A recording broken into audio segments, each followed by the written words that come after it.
Let's get it, 580 Sports Talk on a Wednesday. Happy hump day to each and every one of you.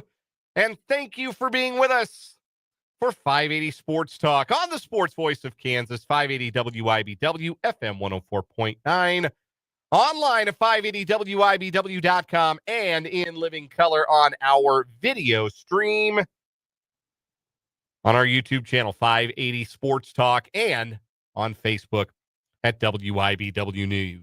Welcome in. Great to be with you. Dan Lucero, Brendan Dworzinski. We are with you today until 5:30 when we will hand things off once again to the Royals Baseball Network for Game 2 of 3 for the boys in blue in Tampa against the Rays. Royals going for a series win tonight in the Major League debut of left-handed pitcher Noah Cameron. The St. Joseph, Missouri native gets the rock tonight for his first big league start. He will face Tampa Bay right-hander Drew Rasmussen. Pre-game coverage at 5:30. First pitch at 6:05. Royals were winners last night, 3-1. We'll talk about it. The positives, and there were plenty, and the negatives, which unfortunately persist for two pretty important members of this Royals batting order, one of whom is not in the lineup tonight. We'll talk about that. We got some Royals baseball to get to on the show today before we pass the baton at 5:30. We've also got some Chiefs topics we want to get to today with the drafting of a wide receiver, which didn't come completely out of nowhere, but it was still notable that the Chiefs added to their receiver group and have now 1 through 4 maybe as good a group of receivers on paper as they've had in the last few years. So how does a rookie like Jalen Royals fit in? And could the Chiefs' personnel groupings look a little bit different in 2025? We'll talk about what we mean, why that might be the case, and some interesting numbers on the target share last season for Chiefs wide receivers. It was obviously a difficult year with a lot of injuries and midseason additions. What might it look like in 2025 with the roster as currently put together? Also, some leftover thoughts from the draft. Chiefs have gotten high marks all the way around. We'll get to just how high those marks were. FTN Fantasy in their draft GPA project, where the Chiefs ended up there, and which Chiefs were among Matt Miller's 100 favorite picks in the draft. It's kind of funny to rank 100 out of 257 this year after all the comp picks. Yep. Kind of funny to rank almost half the draft, but Matt Miller did it, and we'll see how many of those 100 favorite picks ended up being Chiefs. We're also going to talk some K-State today because it's a Wednesday on the show. Tim Fitzgerald of GoPowerCat.com will join us at the bottom of the 4 o'clock hour for the Wildcat Wrap-up. We have some basketball transfer portal news, some basketball coaching staff news. We talked about it on the show yesterday. We'll get Fitz's thoughts on that today, plus take a look at the football spring transfer portal as well. All that coming up with Fitz at the bottom of the 4 o'clock hour. And all of the other things you've come to know and love from a Wednesday edition of the show. We'll have a full slate of 580 Sports Talk headlines, including a playoff roundup at the top of the 5 o'clock hour. We will crown an April champion on What Is Wrong With You. We are down to 2 stories, the prison breakout, and she turned my money into Woims. Those are our 2 remaining stories on What Is Wrong With You for the month of April. We will crown a champion later on, so get ready to get those votes in. We'll play around a One Gotta Go as well. And we want to hear from you. Your interaction throughout the program is valuable, invited, and encouraged. The text line is open, 785-272-9429, 785-272-9429. Also, if you are watching on our YouTube channel, 580 Sports Talk, there is a chat feature throughout the show.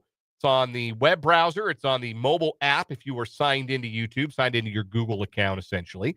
And you can comment in the chat, interact with your fellow listeners, but also interact with your hosts throughout the show. So we love hearing from you in the YouTube chat. Hello to Christopher and Ryan and everybody else who will jump in throughout the show today.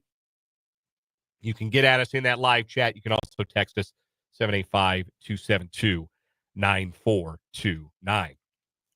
Well, why don't we just jump right into a Royals victory from last night, 3-1 the final, as the Royals got another really solid outing from Michael Lorenzen. He goes 6 strong for his second consecutive quality start, the third time in his last 5 starts that Lorenzen has pitched exactly 6 innings and given up exactly 1 run on 5 hits or fewer. Last night is why the or fewer qualifier is needed. He gave up just 4 hits to the Rays. The only one that did any damage, the solo home run by Junior Caminero. Lorenzen walked just 2, struck out 4, and now through his first 62 and a third innings as a Royal, Lorenzen has posted a 2.60 ERA, has struck out just over 7 batters per 9 while walking just 3.5, has kept home runs down underneath 1 per 9, and has been really effective out of the back of that rotation. There aren't many teams, certainly even teams who fancy themselves contenders, there aren't many teams running out a 5th starter as good, as capable as Michael Lorenzen has proven to be. And it's another win for Royals' internal development of their pitchers, development of big league talent, guys who've already made the bigs. We talked about this last year when he got over to Kansas City. He almost immediately changed his repertoire of pitches, and he has continued to diversify his repertoire in those ways. And while he's been a little bit lucky, his fielding independence up over 4, even though his ERA on the year is at 3.5. So suggests maybe a little bit of good fortune on Lorenzen's side. Still in all, again, if you're talking about this guy as your number 5 starter, you feel pretty good about where your rotation sits. If this is the guy who's turning the page on that 5th day, over to the top of your rotation, the Reaganses and the Lugos, having a guy like this, that's what gives you a chance to win a bunch of series and put together some winning streaks when you're giving guys like that the ball at the back end of your rotation, facing off against some 5th starters from around the league. Yeah, I mean, you want to talk about a floor raiser versus a ceiling raiser. I think Michael Lorenzen pitching like this is absolutely a floor raiser because there are teams, we have seen it be the Royals in not very distant past memories, where your 5th starter is going to maybe get you 5 innings and it's going to be ugly and you're going to lose. You're punting. You have to punt, but you're essentially punting on the game. I don't know that Michael Lorenzen's going to throw a 1-run quality start the entire rest of the season every 5th day, but if he's even giving you a quality start of any sort, according to the statistical profile, you'll feel pretty good about that, right? Now, the offense needs to pick things up, but if he can give you 6 innings and 3 or fewer runs, you'd feel great about that any given time, right? I think Michael Lorenzen is, fair to say, one of the best 5th starters in Major League Baseball. He's, I think, developing a little bit of confidence here. This is back-to-back quality starts for him. Granted, the first of the pair was against the Rockies. Does that even really count? Who's to say? But on a serious note, to see him be able to string this together a couple times in a row, because he had a couple of starts consecutively since his last quality start, his second of the year at the very, very beginning of April, that had been a little bit rockier, had been a little bit less efficient at the very least. So to see him do it 2 games in a row, gave up some decently hard contact. I think there were 9 or 10 hard hit balls, according to StatCast last night. Still only gave up 1 run. That's all that matters. And in that ballpark, hard hit balls turn into home runs quite often. So to keep it in the yard, aside from that 1 mistake, to only allow the 1 run through 6 innings, that's as much as you could possibly hope for a guy in Lorenzen's position. And I think, again, it might not be 1 run every time, but I think more often than not, he's going to keep you in games. And that's more than anything, that's what you're looking for from a 5th starter. That's what you're asking for from a 5th starter is, hey, give us a chance. You don't have to be the reason we win, but don't be the reason that it's the 4th inning and we're down 7-1.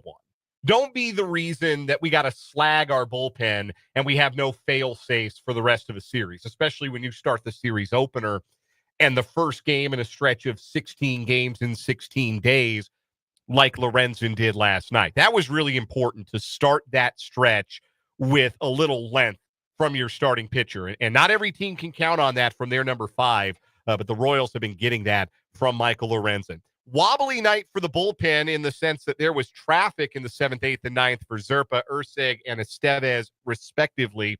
But all 3 of them were able to teeter out of their outings with no harm done. Zerpa in particular really needed that.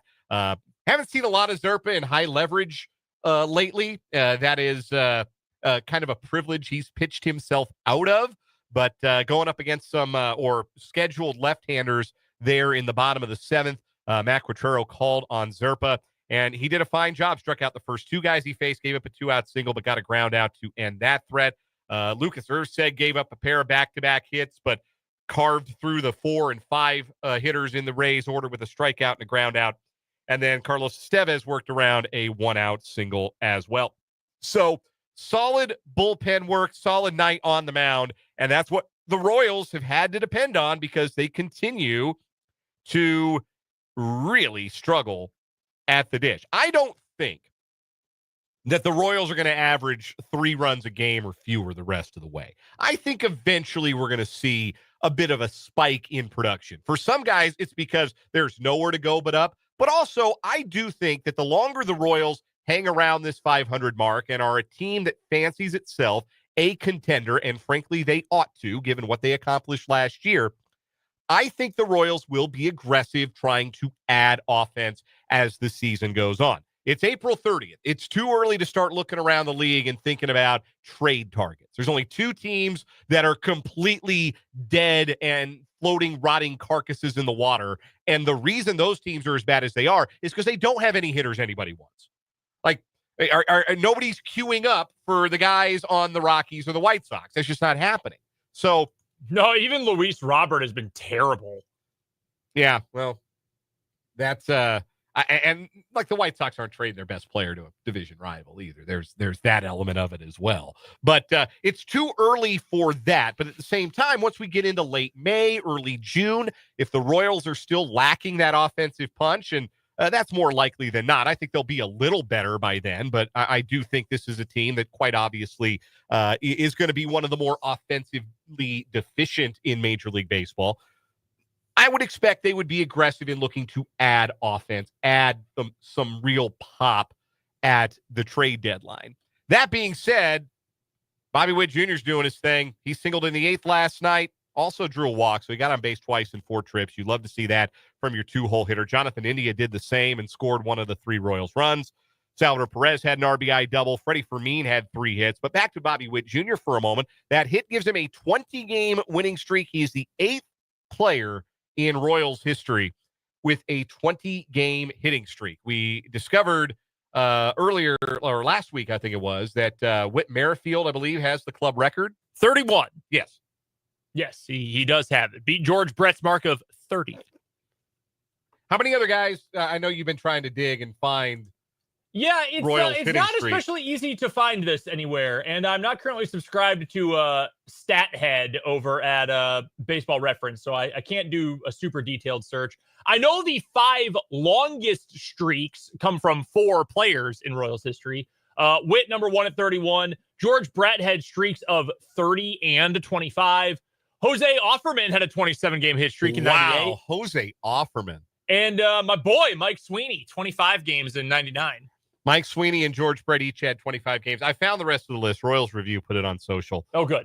Brian McRae had a 22-game hitting streak in 1991. Jose Guillen hit in 21 straight back in 2010. Oh, yeah.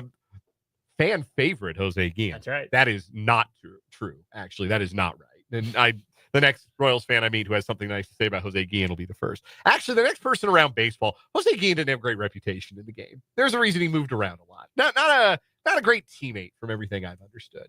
I apologize if this is libeling Jose Guillen, but that Baseball Reference picture is him with the Royals. That is just what I have heard. Also, this is a really funny one. Light hitting shortstop Ray Sanchez had a 21-game hitting streak. Nice. Back in 2001. Nice. That's a good one. Ray Sanchez won a Gold Glove, I want to say. Or no, I'm thinking of the other one from the Mets, who was a real slick defender and couldn't hit. Around that same time frame. I don't know. Ray Sanchez never won anything. Ray Ordonez is who I'm thinking. Ray Ordonez won 3 Gold Gloves. Oh. That's who I was thinking. Ray Sanchez and Ray Ordonez. I get them confused all the time. Ray Sanchez, guys I talk about regularly. Ray Sanchez, a much better immaculate grid fit. Played for the Cubs, Yankees, Giants, Royals, Braves, Red Sox, Mets, Mariners, Rays, and Yankees again. Both of these players, in fact, played for the Cubs. I'm going to be honest with you, though. Ray Sanchez, I was not alive when he started in Chicago. Ray Ordonez, I do not remember playing for the Cubs in 2004. That has been memory hold. I was 10 years old when, like, you're really into sports and you remember everything. Don't remember that. Do not recall. Ray Sanchez played in the bigs for 15 years and hit 15 home runs. Awesome. They don't make them like him anymore. I wish they did. I really wish they did.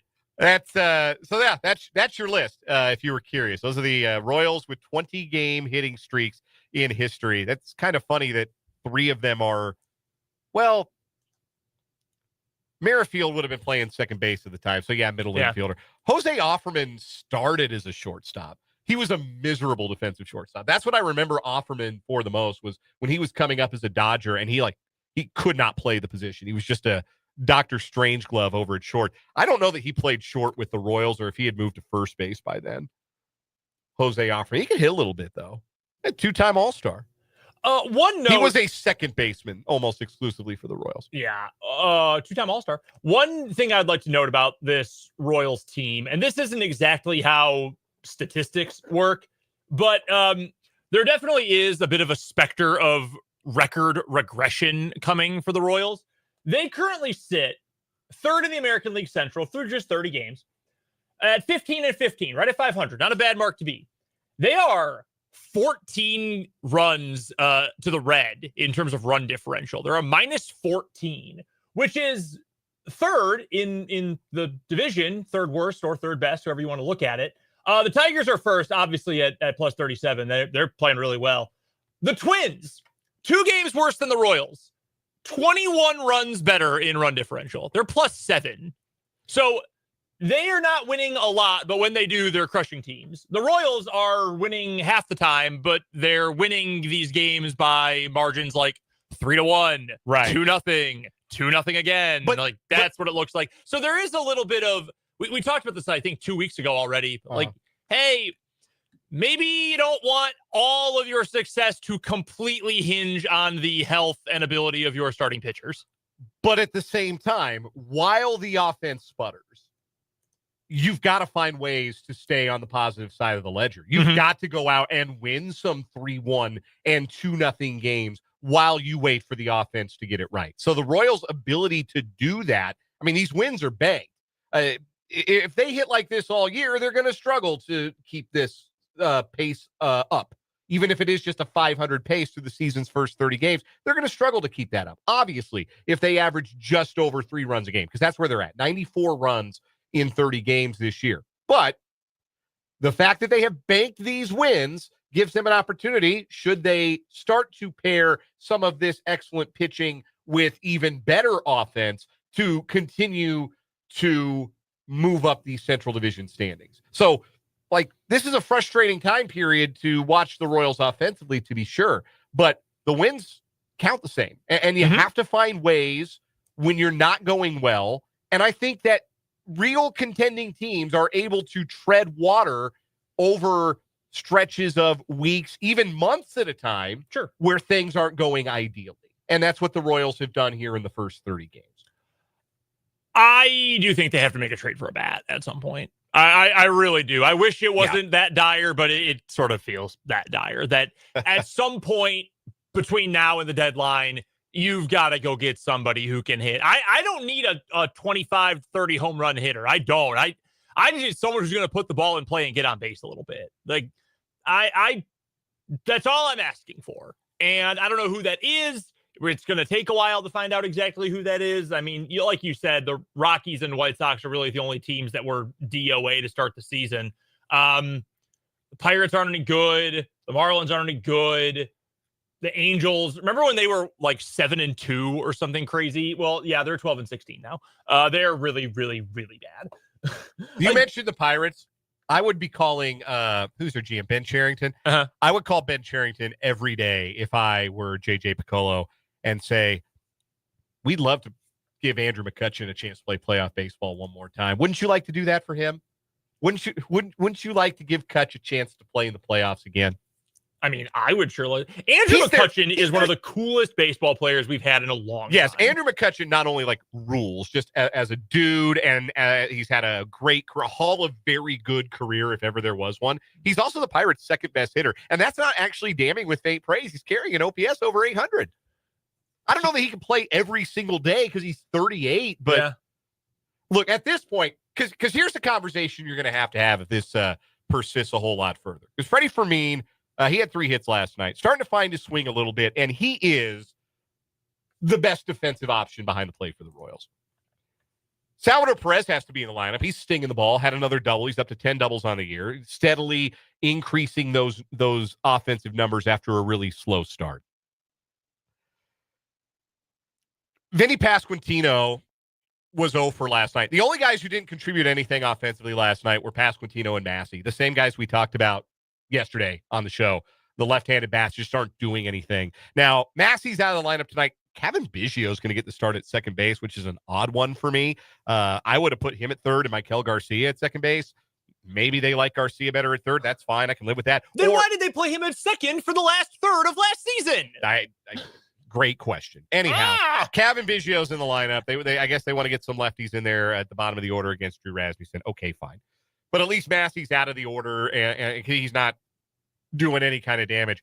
But Vinny Pasquantino's average now down to 174. He, I believe, is striking out, yes, more than he ever has as a big leaguer. He's up to 20%, which that's not like crippling by any means to strike out in 20% of your at-bats, but it's also, again, a career worst. We're starting to look now and see some like regression for Vinny Pasquantino as a hitter. Like the hitting skills are regressing. And there's enough on the back of his baseball card. He's been an above average hitter all 3 years of his big league career. I'm not writing Vinny Pasquantino off yet. But if this persists, that can't be a guy you play every day. It certainly can't be a guy you play against lefties. No. And that really hurts because then, okay, we knew third base was maybe iffy. Garcia's hit well enough. That's not really iffy at this point. So that's one problem solved. But you knew the corner outfield spots were going to be a big question mark. You had to find playing time for all these guys. And now, suddenly your first baseman is an issue. And that is your power spots are supposed to be what? Your corner infield and corner outfield, right? Suddenly, you don't have playable right field play. I mean, Canna's fine, but whatever. You just don't have nearly enough production from those various spots. Michael Garcia is the best producer. Yeah, and he's not going to be a big power guy for you. Waters and Renfroe are your corner outfielders tonight. Waters in left, Renfroe in right. Point taken. Yeah, Renfroe doesn't have a home run. Waters has one. The Royals continue to be the most power-efficient team in the league. Christopher points out in the YouTube comments, the Yankees have 2 games this year, March 29th and April 29th, in which they combined to hit 15 home runs. The Royals have 13 in 30 games. It's not great. No, it is decisively not what you want. So, and Pasquantino was a guy they were counting on to add power. He is the team leader in home runs, and he's back in the lineup batting third. I just don't know how much good this is doing him to keep running him out there in the 3-hole every night like everything's fine. Because everything is not fine. And all you have to do is watch him to see that everything is not fine. And at this stage, for me, hit 3 hits last night. Why is he back in the lineup catching? Let him catch a second straight night. Sal can play first. Give Vinny a night off. Give him a couple of days off. Honestly, let him reset because that's a guy who seems like he's looking up at, and there have been guys who played in the league for a long time will tell you it affects you when you expect a certain level of production, when you're being counted on, when your lineup spot dictates a certain level of production, and it's late April and you're looking up at that big jumbotron that you can't miss in the ballpark, and you're staring at a batting average that starts with a 1. That weighs on guys. And you try to undo it with one at bat, and you can't. It's not possible. I think they need to give Vinny a day off. And maybe I'm wrong, and maybe tonight he goes 3 for 4 with a home run, and I look like a fool when we come back on the air tomorrow. But I think he needs a day. And if he goes over, he should get the day off tomorrow. They got day baseball tomorrow in Tampa. He ought to get the day off tomorrow if he doesn't produce tonight. And because I don't think this is doing him any good, and it sure isn't doing the team any good.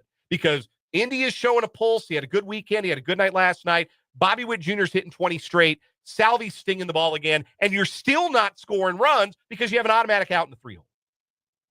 So I still believe that Vinny Pasquantino can be a good hitter and contribute to this team, but it's not happening right now, and you need to put him in a better position to where it can happen moving forward. And I don't think this is helping. It's not helping the team. It's not helping him. We're going to take a break here on 580 Sports Talk. When we come back, some loose ends from the NFL draft. The Chiefs getting high marks. They maybe got a better GPA than some of you listening. Not me, though. I got great grades. Certainly me. We'll talk about that and who Matt Miller thought were among the 100 best picks in the draft that ended up in Kansas City. Plus, we got One Gotta Go coming up this hour. So hang with us. We're just getting started on this Wednesday edition of 580 Sports Talk.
.335 on 580 Sports Talk. Dan and Brendan with you this Wednesday afternoon.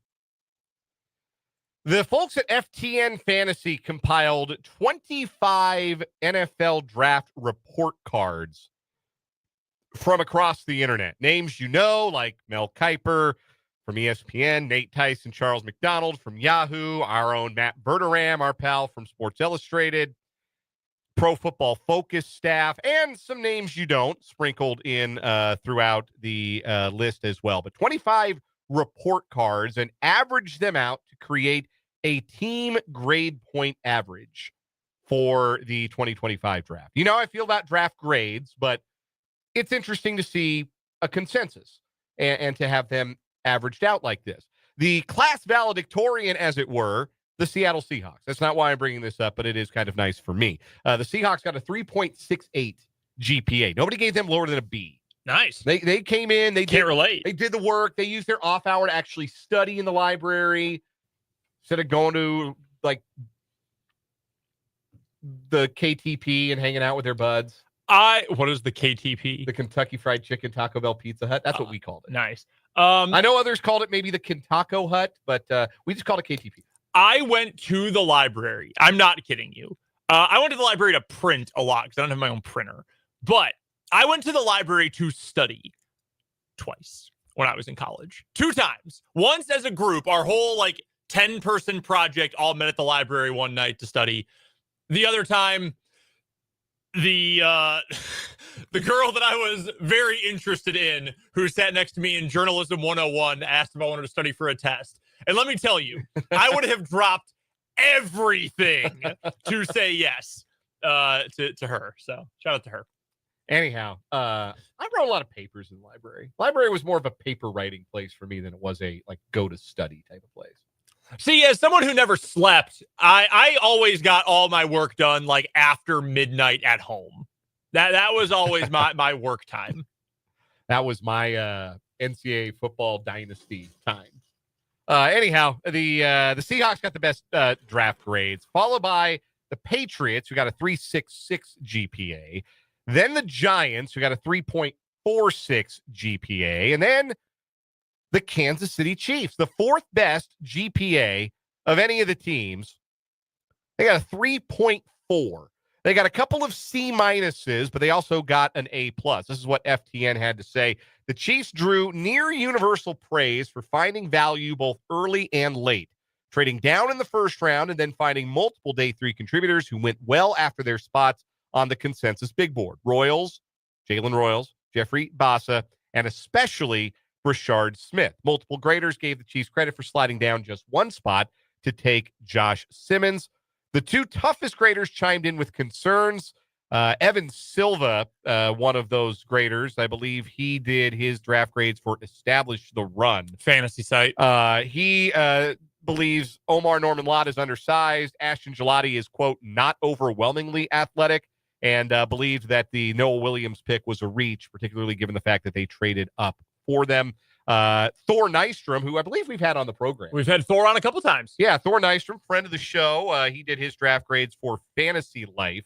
Agreed that wondered why Norman Lott couldn't get more work at Tennessee if he was as good as everybody said he was. Both graders liked the day 3 picks, but said they weren't enough to make up for a questionable Saturday. That was far from the consensus opinion. So the Chiefs, one of the highest graded drafts. And really, when you get down to the marrow, draft grades, how people grade draft is essentially what kind of value did you get? What value did you get relative to the pick you had? So for the Chiefs to get Jalen Royals in the 4th round, when many mock drafts had him as early as round 2, to get Jeffrey Bassa day 3, when most mock drafts had him day 2 or early day 3, and Brashard Smith in the 7th round, which was well back of where everybody's mock drafts had him. That's where you see the Chiefs get credit for their value, the value that they accumulated in this draft, and that got them really high marks. Matt Miller of ESPN.com was particularly a fan of 4 of the Chiefs' picks. He put them on his list, the ranking of the 100 best picks in the draft. He ranked Josh Simmons as the 29th best pick. He also had Brashard Smith as the 50th best pick in the whole draft, saying, quote, the Chiefs clearly missed Jerick McKinnon's receiving and speed rushing ability last season, so now they have his clone in Smith. All right. I'll take that. I wish McKinnon had been around last season. Yeah, Samaje Perine did some of the McKinnon stuff, but not as well. I don't think he was as explosive as Jet. He's thicker. He's 2 C's thick. McKinnon was little. Yeah. There's a reason they called him Jet. Different kinds of players. Yeah. Exactly. Jalen Royals ranked as Matt Miller's 57th best pick in the draft. We'll have more to say about Royals and the rest of the Chiefs receivers a little bit later on in the show. That's going to get so confusing.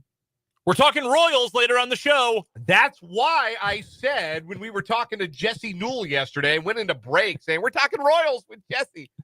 Technically correct. I was right. I didn't lie to anybody. We were just talking about Jalen Royals. It's not the only thing about him that's confusing. More about that in just a second, too.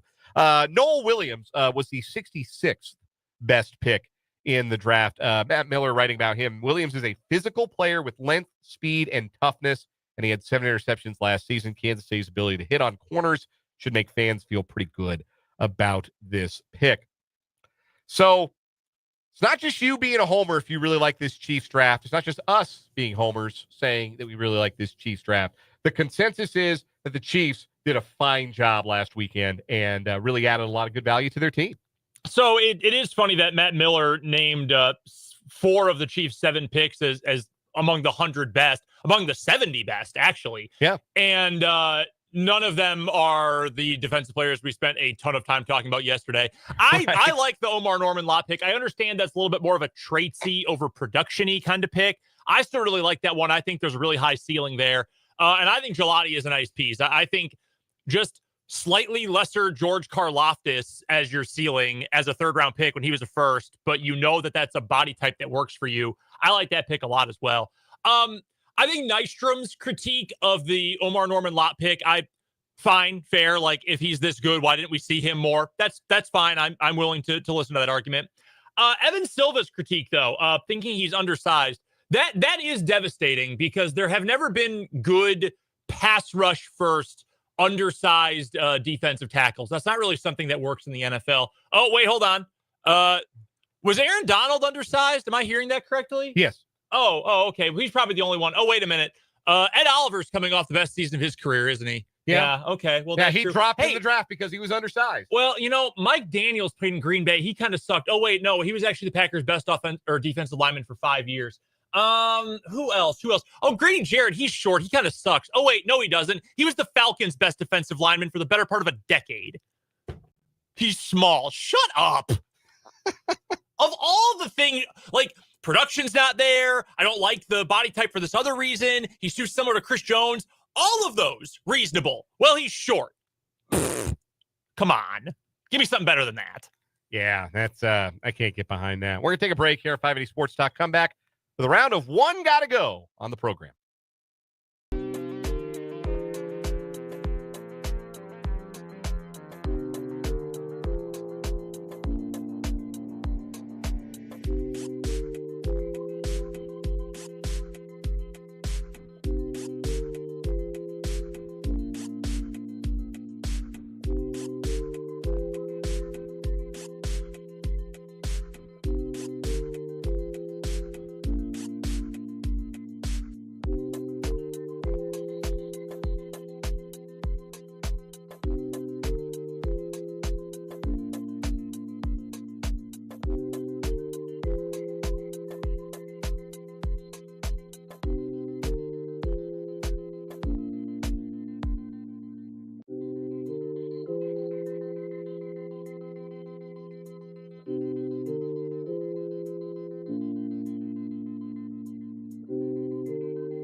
So one got to go on 580 Sports Talk, a Wednesday staple. So we're going to talk a little bit about Jalen Royals and his fit in the Chiefs wide receiver group, and some talk about how the Chiefs might throw some different looks, some different personnel groupings next season as a result of being able to get a player like Royals where they did in the draft. And I was creating the description of the show that goes, if you watch the show on YouTube, 580 Sports Talk, the YouTube channel. If you watch it on Facebook and you read the description of the show, you can read like a preview, essentially, of what it is that we're going to be talking about on a given day. And I spelled Jalen Royals' name Jaylin. That is wrong. That is actually a different drafted wide receiver spells his name that way. That was Jalen Noel from Iowa State, who is Jaylin. And I said, wait a minute, I don't think that's right. And it's not. You know what else isn't right? Jaylon. That's the wrong spelling of Jalen for Jalen Royals. That's the correct spelling of Jalen for Jalen Moore, who's the biggest free agent signing of the offseason for the Chiefs. It is also not how Jalen Watson spells the name either. Jalen Watson spells it Jaylen. Jalen Royals spells it the traditional way, Jalen. So I did some research because I had some time this morning. Across the four major sports, there have been 89 Jalens to appear in a game. And there have been 10 different spellings of the name Jalen to appear in a game in one of the four major sports. Jalen being the most common.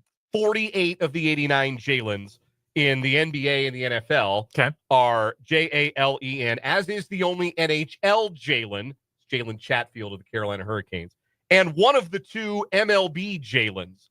That would be Jalen Beeks, relief pitcher for the Arizona Diamondbacks. And to the best of my research, the only Jalen who looks like you and me, let's just say.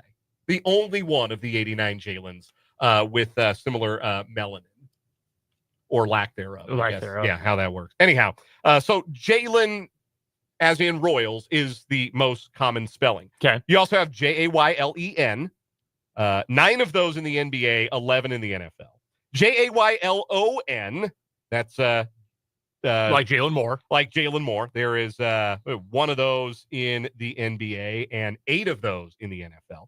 There's Jaylin, one of each in the NBA and the NFL, and one in Major League Baseball, former Red Sox Jalen Davis. Jaelyn, Jaelon, Jaelen, and Jaelan, one of each in the NFL. Okay. Also, we have a Jaylin. That's Jalen Noel will be another one to add to the list, but there's also another one of those. And a Jaylinn. Jalen Polk. Yes. Yeah. And 2 Jalins in NFL history. So 89 Jalens, 10 different spellings.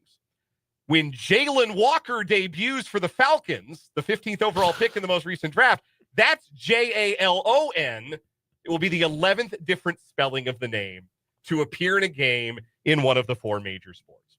So my one got to go today, famous Jalens, Jalen. One got to go. You have the OG, the original, Jalen Rose. You have Jalen Brunson of the New York Knicks. You have Jalen Ramsey, future Hall of Fame cornerback potentially. And you have the reigning Super Bowl winning champion quarterback, Jalen Hurts. One got to go. I'm going to go Jalen Brunson here because Jalen Brunson 2 different times was part of a basketball team that ruined my life. I'm going to go Jalen Brunson. That is entirely fair. 2016 Elite Eight and 2018 Final Four. I am going to say I can't get rid of Jalen Rose. He's the OG, and the Fab Five means something to me to this day. Literally the OG. Most of these people were named for Jalen Rose. Yes, the ESPN did a whole thing about that. Yeah, it's wild. Like the Jalen boom that occurred after Jalen Rose got popular. Anyhow, Jalen Brunson and Jalen Hurts still in their primes. Jalen Ramsey, though, kind of tilting toward washness, so I'm going to remove him. Anyway, that's 580 Sports Talk investigates the name Jalen. That's wild. 89 in the four major sports. There's also one WNBA Jalen. I feel like there's a million. Jaden. So I had to go through and count because there are a bunch more that were like drafted or have been on practice squads or have been in the minor leagues in baseball and just haven't gotten the call up. It's very funny that there's one in the NHL. He's an active player. You can watch him in the playoffs. His team is advancing. Jalen Chatfield. All right, so I've got a hotel-related one got to go. All right. Hotel amenities / things. One's got to go. This can't be in the hotel you're staying at tonight. The Continental Breakfast. We're doing free breakfast. You're not in a like super fancy hotel. You're at like a Holiday Inn Express. Okay. Continental Breakfast. The vending machines. The ice machine. The ability to make your room especially cold. Like beyond normal room temperature cold. One's got to go. Honestly, like there have been times I have not availed myself of the Continental Breakfast, but I'm always happy when I do. Mm-hmm. The vending machines are maybe the most unnecessary of the four. Okay. Interesting. Because usually there's like a convenience store you can walk to. That's true. Like the last time I stayed at a hotel when I was in Kearney, Nebraska, covering Washburn basketball, there was a Casey's across the street. I walked there in the morning, get a donut. Yeah, I know what you're talking about. Yeah, that's true. That is doable. I am going to say the ice machine. I don't need it. I don't need ice. The thing about the ice machine, though, is you go and you've got some time at the hotel. You buy yourself a sixer of ale. Yeah. Put that on some ice. Keep it chill for the night. See, I was getting the reason I brought this up, I was once again being accosted for my beliefs last night for saying I don't need my hotel room to be cold. In fact, the best sleep I've ever gotten in my whole life was when I just sweat every night with the heat on and a blanket on when I was in college. Best sleep I've ever had. I've never been more rested. See, I was literally passing out. My body warms up when I sleep, so I do need it to be reasonably cold, but I don't understand people who come in and says, yes, I'm setting the AC to 60. No, I can't do it. That's insane, man. Too cold. Like I need a hoodie. What about when you're not sleeping? Then you're just cold. Yeah, he's cold for no good reason. That's the one got to go for today. We'll come back, wrap up the 3:00 hour, 580 Sports Talk.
Wrapping up this first hour of 580 Sports Talk.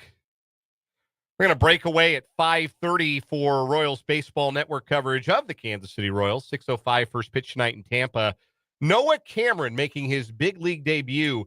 Can you recall the last Royals rookie pitcher to pitch more than 5 innings in their debut start? Eric Skoglund. Bing! Correct! Man, he sucked. But for one day, he was special. 6 2/3 scoreless innings against the Tigers. Miguel Cabrera tipped his cap. He was like, "Good job, kid. This is the start of something." People say, wow, this first thing was great, and then it was all downhill from there. This is like, wow, he got to the mountaintop, and then he jumped in a toboggan face first and rode down Everest. Finished that season with a 9.5 earned run average and his big league career with an ERA of 6.61. But he did wear number 69 for a while. So Eric Skoglund, for multiple reasons, remains fondly in the memory, even if his career does not. Coming up in the 4 o'clock hour, we're going to talk about the Chiefs receiver room, how it's shaking out, how the targets might shake out next year, and what kind of role Jalen Royals might play. Plus, it's our April championship on What Is Wrong With You and Wildcat Wrap-up with Tim Fitzgerald at GoPowerCat.com. That's all coming up in hour number 2 of 580 Sports Talk.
Let's get it. Hour number 2, 580 Sports Talk on this Wednesday. Dan Lucero, Brendan Dworzinski hanging out with you on this hump day. Glad you're with us on the sports voice of Kansas, 580 WIBW, FM 104.9, online at 580WIBW.com, and on our streaming video, our YouTube channel, 580 Sports Talk, and our Facebook, WIBW News. We're with you until 5:30 today, when we'll break away for some more Royals baseball. Royals are trying to get back over the 500 mark. I say back. They've not been over the 500 mark this season. They will look to change that with a win tonight over the Rays. They would go to 16-15 on the year, be the first time over 500 in 2025. And they've got the rookie out of St. Joseph, Missouri, Noah Cameron, on the mound making his major league debut. Cameron called up today. Jonathan Bolin sent down to AAA. That's the corresponding roster move. Also, Tyler Tolbert today reactivated from the bereavement list. Nick Lofton, who was with the team for 3 days, and I had no idea because he didn't get off the bench, sent back to AAA. So those are the roster moves today from the Royals. No. Noah Cameron and Drew Rasmussen, the starting pitching matchup tonight. 5:30 pregame, 6:05 first pitch on the Royals Baseball Network, here on your home for the Royals for every pitch since 1969. 580 WIBW and FM 104.9. Noah Cameron, no relation to Mike Cameron, who was sick, by the way. No. Mike Cameron rules. Mike has a son in the major leagues, but it is not Noah. They actually? Yeah. I didn't know that. Yeah, Daz Cameron. In fact, Daz just debuted with the Brewers. They are now one of 3 father-son combos to both play for Milwaukee. Yeah, Daz been kicking around the bigs for a little while. He was a first-round pick. I see that now. I did not know that. Yes. Yeah, he's been in the bigs since 2020. Yes, one look at Daz and one look at Noah, and you will know that they are not related. Daz Cameron's full name is Dasman, and his middle name is Geroid. This is like an AI-generated name. Do you mean Desmond Jared? No, I mean Dasman Geroid. It does. It looks like AI text. Like an AI image of a baseball card. Oh, wow. I got a rookie card of Dasman Geroid. AI, make me a baseball card of Derek Jeter, except he plays for the Rockies. And the name on the card would be Dasman Geroid, and the team's name would be Rockia. He's not very good. No, he's not ever going to live up to his old man. That's for sure. Mike Cameron was a very, very good player. Yeah, Mike Cameron was awesome. Yes. Noah Cameron is not related to him. Drew Rasmussen is, to my knowledge, not related to anybody either, except like his immediate family. The college. Rasmussen College. Or university, whatever they call themselves. Denver Nugget great from my childhood, Blair Rasmussen. Not great, just tall. Very tall. I played at Oregon State, I think.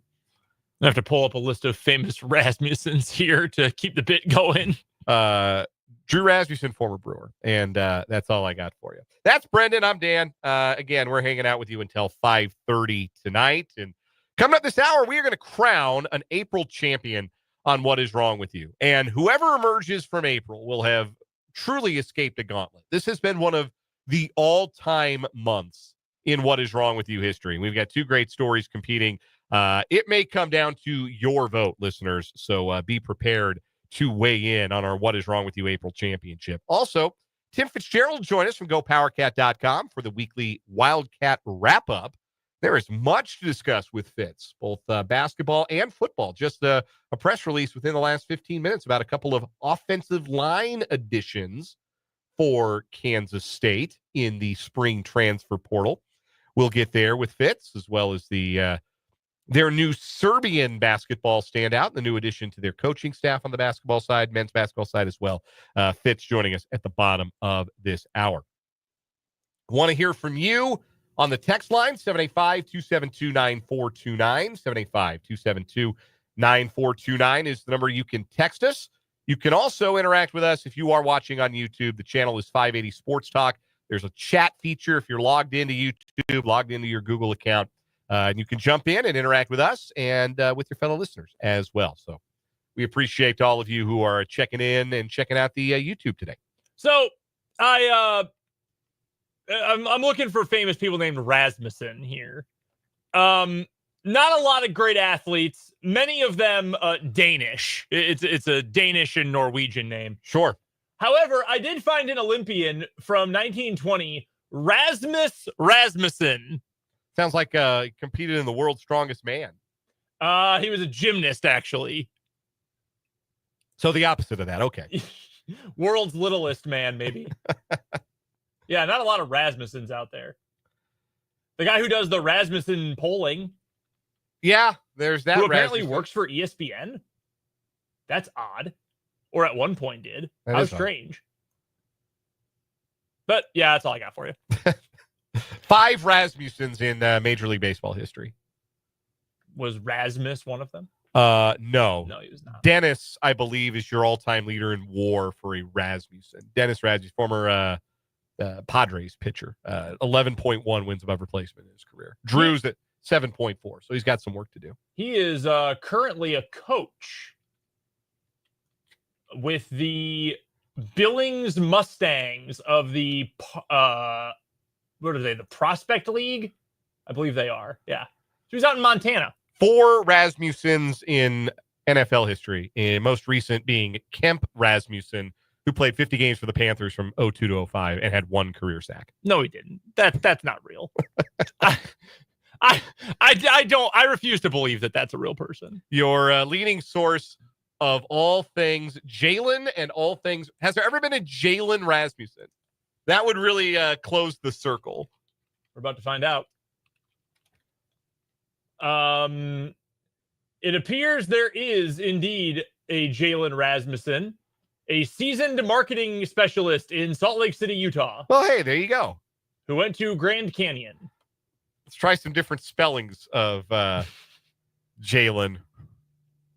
That's the best I can do for you. We'd be here all day. We would absolutely be here all day. Anyhow, 785-272-9429 is the text line. You can get at us in the YouTube live chat as well. Speaking of Jalen Royals is the newest Kansas City Chiefs wide receiver. And a lot of folks thought he would go day 2. Certainly think there were some receivers that went in the 3rd round that Royals is much better than. I think that if we look back and he does not have a better career than the likes of Isaac Tisla or Pat Bryant, I would be surprised because the draft pedigree and the production in college was such that would suggest that Royals should have a better career. And Royals is fascinating, too, because the direct comp, and Matt Miller had this in his ranking of his 100 favorite picks of the 2025 draft. He said, my comp for him was Rashee Rice. It gets interesting there because we're going into year 3 for Rashee Rice, year 3 of 4 on his rookie deal.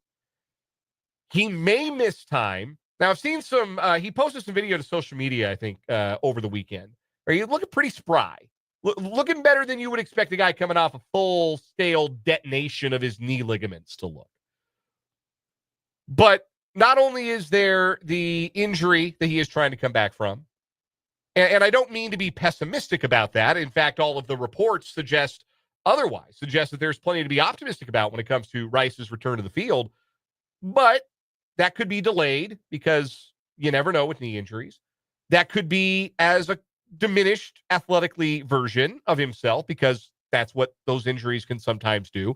And also, we still have questions about his availability because of the looming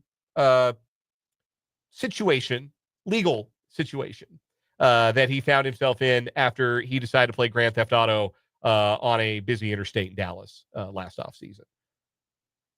Good thing he does seem to be keeping his nose clean. He and his mother both staying out of trouble, which is good. She's a bit of a rabble rouser herself. What is wrong with you, 2024 finalist, Rashee Rice's mom? Anyhow, so to draft a player with a similar skill set, a little bit faster, a little bit bigger, but a similar skill set, is this a long-term Rashee Rice replacement? Is an interesting question, but I think it's one for another day. What is more interesting to me is I think that on paper, with Royals joining the group that does include Rashee Rice and Hollywood Brown and Xavier Worthy. Rice having established himself as much as you possibly can in one season and 4 games of work. Hollywood Brown being a veteran who the Chiefs clearly trusted enough that even though he missed all that time, as soon as he got back, he was a part of their passing game. Mm-hmm. And Xavier Worthy, who grew into a well-rounded receiving weapon as a rookie, almost out of necessity. Yeah, very much so, I would say. And he was going to be the go route guy, and then they needed him to be more than that, and he showed that he could be more than that. And then finally, with everything lost in the Super Bowl, it was like, oh yeah, hey, look at the deep ball chemistry between Mahomes and Worthy. Finally, we waited 20 games. 19 and a half games, down by a zillion in the Super Bowl. But finally, these two have locked it down on the deep ball. But anyway, with those 3 guys and Royals, and if you want to throw Juju Smith-Schuster in that mix as well, because that's an established, proven veteran with a lot of trust from Mahomes and a lot of trust from the coaching staff. Yep.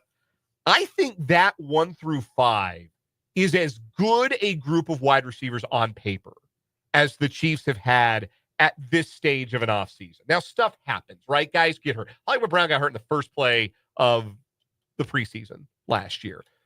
Rashee Rice could face a suspension or be out for week 1 or not quite be all the way back to himself in 2025. Stuff happens, right? But on paper, as you write it down, that's a pretty impressive group of receivers. You've got speed. You've got run after the catch ability. You've got a little size. You've got ability to work the middle of the field. And that's before you get to the tight end group, which includes Travis Kelce and Noah Gray. I'm going back through previous rosters here. So in 2018, Mahomes' first MVP, when, I mean, it was one of the best offenses we've ever seen in football history. Tyreek Hill, obviously, he was a first-team All-Pro. Hammy Watkins was around his first year with the team. What did he do? 40 catches, 519 yards, only played 10 games because of injuries, of course. But that's a fine number 2. After that, Chris Conley, not very good. Demarcus Robinson is better now than he was then. He's more useful for the Rams now than he was ever with the Chiefs. Wide receiver 5 was Kelvin Benjamin. Man, I totally forgot Kelvin Benjamin was on the team. Garrick Dieter also played 4 games and had 1 catch for that team. So yeah, not a lot there in terms of depth. The last time the Chiefs, and I did this little research, the last time the Chiefs had wide receiver like 1, 2, 3, 4 basically be the same for 17 games was 2021. We had Tyreek Hill, McCole Hardman, Byron Pringle, and Demarcus Robinson were suited up all 17 games. And that was the core group of receivers. Yeah, man. That's in the last 3 years, you've had injuries and you've had some midseason acquisitions. And some of those things you can control. Some of those things are positive. Some of those things are not. But that's the last time that the Chiefs have essentially played a whole season with the wide receiver group they thought they were going to have. Pretty wild stuff here that the Chiefs in 2019 only had 5 wide receivers catch a pass. Like, no Marcus Kemp catch. No, like, Cornell Powell didn't get off the practice squad for a game or anything. No, just 5 guys. In the playoffs, only 4. Byron Pringle didn't have a catch in the playoffs that year. And that was obviously a Super Bowl team. But yeah, you just go roster by roster, and there just aren't a lot of – there's just not depth. And depth is probably overrated to a degree with wide receivers. But, like, okay, your first guy is covered up. Rashee Rice is covered up. Rashee Rice is only 80% of himself because he had a nasty knee injury last year, and he's just not 100% to start the season. Who else can get open? Who else can perform? If someone else has to get on the field, what are they able to do?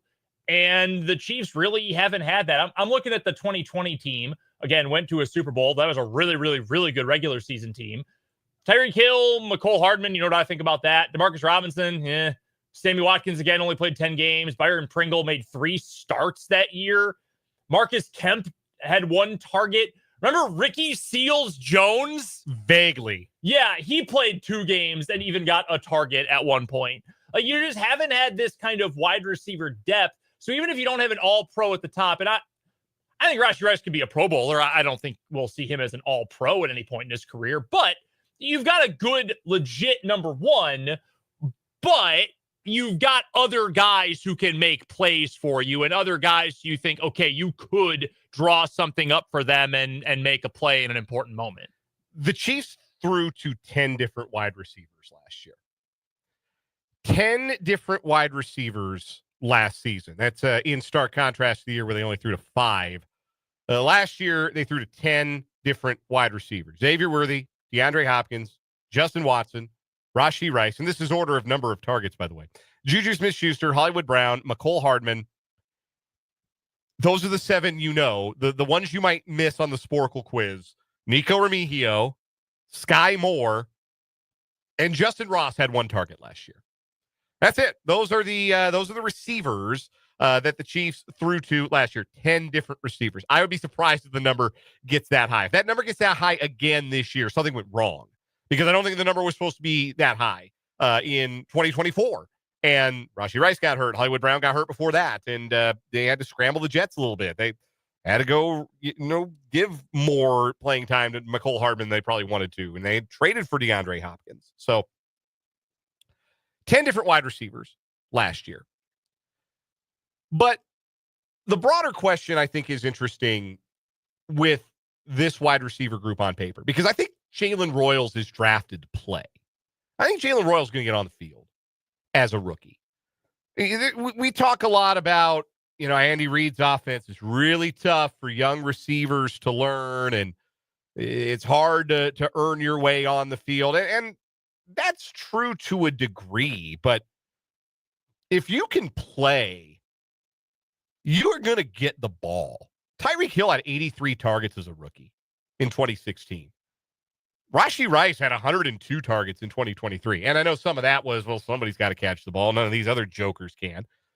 But Rashee Rice, over 100 targets as a rookie. Xavier Worthy, 98 targets last year. Again, he was consistently in the lineup, and that helped. But not everybody's going to come out and be like, Sky Moore, who only had 33 targets as a rookie. That's because he couldn't play. Chris Conley only had 31 targets as a rookie. Albert Wilson, 28 targets as an undrafted rookie in 2014. There's a difference between those guys and Royals. So I think Royals are going to play. So my question then is, because the Chiefs have been really good in recent years, and I don't want to get too jargony on you, but I think this is a pretty simple jargon to be able to communicate to you folks listening, because we've used these terms before. A lot of people will define your personnel groups. They'll use a number. The first number is number of running backs, and the second number is the number of tight ends. So if a team is in 12 personnel, that means 1 running back, 2 tight ends. And you do the math on that, that leaves 2 slots for wide receivers. The Chiefs play a lot of 12 personnel. Now, that's not traditional 2 tight end sets where you've got one in line and 1 is a wing, or you've got 2 in line or 2 is a wing. A lot of times when the Chiefs go 12 personnel, it looks like a 3 wide receiver set because one of those 2 tight ends is Travis Kelce, right? So he's lined up in the slot, or he's lined up on the outside with 3 receivers to the other side and then an extra tight end. That would be, I guess that would be 2 personnel with no running back. But the Chiefs have been really effective over the years. You look at the down-to-down data, the advanced numbers. The Chiefs have been really, really good in 12 personnel. They've also been really good in 13 personnel, which is 1 running back, 3 tight ends. Real football, if you will. Yeah, big boy football. Do you suppose we might see more 11 personnel this year? 1 running back, 1 tight end, and 3 wide receivers, because you have more depth at the wide receiver position, because that might be a way to get the most out of Travis Kelce, limiting some of his snaps, and get the most out of Rashee Rice if he's going to do, as we've referred to it, the Kelce stuff. Over the middle of the field, be the yards after catch guy, the extended play guy for Mahomes. Do you think we could see more 11 personnel this year for the Chiefs, where they go with more wide receivers on the field, given that they've got a little bit more size at the position with Royals, and they have a bunch of guys who can make plays after the catch, where we now know that is no longer Travis Kelce's strong suit. It was for many, many years. He's not that guy anymore. So now you get guys on the field who are, that's going to require being in more 11 personnel. Mm-hmm. I think it's possible. The reason I'm struggling with confirming or with going all in on that is I don't know. Like, Kelsey is gonna be on the field a bunch. I have to assume that he will be on the field a lot. Some of those theoretical, one tight end sets are going to be Noah Gray instead. But I think Travis Kelce's still going to be out there a bunch because he's still the most trusted guy out there. Yeah, he'll be the one in 11 personnel. He'll be that second one, I think, more often than not. But my hang-up is, why'd you pay Noah Gray? Like, and they didn't just give him, they didn't give him the Justin Watson contract, sure. $6 million over 2 years. They gave him real money for 3 years, if I'm not mistaken. Like, they gave him real on the roster contributor money for this year going forward. This is the first year of that deal, in fact. So I get it's a good problem to have. You've got a lot of weapons. You can do a lot of different things that are, out of different personnel groupings and same play out of different personnel. It's kind of the reverse of what the Rams like to do. Same personnel, but you run a bunch of different stuff out of it, the illusion of complexity. And the opposite side that gets you the same result is a bunch of different personnel groupings, but you just run the same plays. There's a lot of different things you can do with that if you're the Chiefs. So it's a good problem to have. I just don't know if they would be willing to commit to that, given the commitments they have shown at the tight end position already. And I wouldn't complain if they did it with 3 wide receivers more often, or if we saw a 10% increase in Noah Gray snaps and a 10% decrease in Travis Kelce snaps to keep him a little bit fresher over the course of an 18-week season. I would have no problem with that personally. I'm not sure I can buy it just because their money has told us something different in recent memory. That's the only hang up, though, because I would like to see Royals get on the field pretty early. I mean, I don't think you need to really baby him along. I think you can put him out there and have him be some kind of contributor right away. I would hope so anyway. My hope is that by part way through the season, whether that's the midway point, 3/4 of the year, whatever, my hope is that he jumps Juju on the depth chart. That's not a shot at Juju. It's not his fault that his knees are roast beef, but that's not only my hope, it's my expectation. Right. No, I'm right there with you. And I think Royals and Rice, and especially late season Rice, and Worthy and Brown, that's a good 4. That's a really good group of 4. And you can kind of rotate out because they're not all the same, but there are some interchangeable pieces there. You can run that group as 4 wide with a single running back, 11 personnel. You can bring out some combination of them with 2 tight end sets. So I think there's a lot you can do there, and I would love to see it. I just don't know that I can buy in all the way. I'll be interested to track the number of snaps, number of targets that Royals gets. I think if it's a low number, that could be a good thing, because that would mean your top 3 guys are all healthy and contributing, because I think there's a really high ceiling with those top 3 guys. But I think there's a ceiling for Royals too, and I'm fascinated to see if he finds a fit. For the record, we had a text from 785 asking, how many players got a target for the Chiefs last year? I'm glad you asked. The number is 24. In order of the number of targets: Travis Kelce, Xavier Worthy, DeAndre Hopkins, Noah Gray, Samaje Perine, Kareem Hunt, Justin Watson, Rashee Rice, Juju Smith-Schuster, Isaiah Pacheco, Hollywood Brown, Mecole Hardman, Carson Steele, Nico Remigio, Peyton Hendershot, Sky Moore, Jody Fortson, Patrick Mahomes. Remember, he caught his own deflection. That counts as a target. Mike Caliendo, Wanye Morris. He caught a touchdown. Jared Wiley, Baylor Cupp. Yes, tight end. Justin Ross. Yeah. That's the number. Yeah. 24. We'll take a break, come back, and crown a What Is Wrong With You April champion on 580 Sports Talk.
What is wrong with you on 580 Sports Talk is brought to you by our pal Mo, State Farm Agent Ryan. Mo Winkle. What's up, Mo? Every sports fan knows you want Mo on your side. That goes for insurance and financial services as well. So give Mo a call, 785-273-1572. We have two stories competing for the April championship on today's 580 Sports Talk. In the red corner, we have the prison breakout. We didn't have time to come up with a really good name for this one. Maybe we'll brainstorm one if it ends up winning the month, because it was Monday's champion, and now here it is in the final, an upstart, if you will. A gentleman named Lucas Brown escaped from the Pueblo County Jail last Thursday night. He was a kitchen trustee, which means that his behavior was good enough that he earned the trust of the people at the Pueblo County Jail in Colorado to get a job, essentially. And he was cleaning up for the night, went to throw out the trash, and then took off running out of the jail. He was gone for about 35 minutes, according to Pueblo's Sheriff David J. Lucero. No relation. And allegedly. No relation. Trust me on this one. And then he was eventually caught. So 35 minutes of freedom, all Lucas Brown gets, as opposed to all the freedom he could have stomached if he just waited for his release, which was scheduled for 2 days later. He was 88 days into a 90-day sentence and escaped. Oh, and also, he had previously escaped from a staff secure facility back in 2017. So this is somebody who truly loves escaping from prisons and jails. Yeah, that's the thing to me. He was only gone for 35 minutes. That tells me he didn't have a great plan. He just ran. And he was going to keep running like he was Forrest Gump. He didn't have a plan of where he was going, where he was going to hide out. He just heard the call of the void.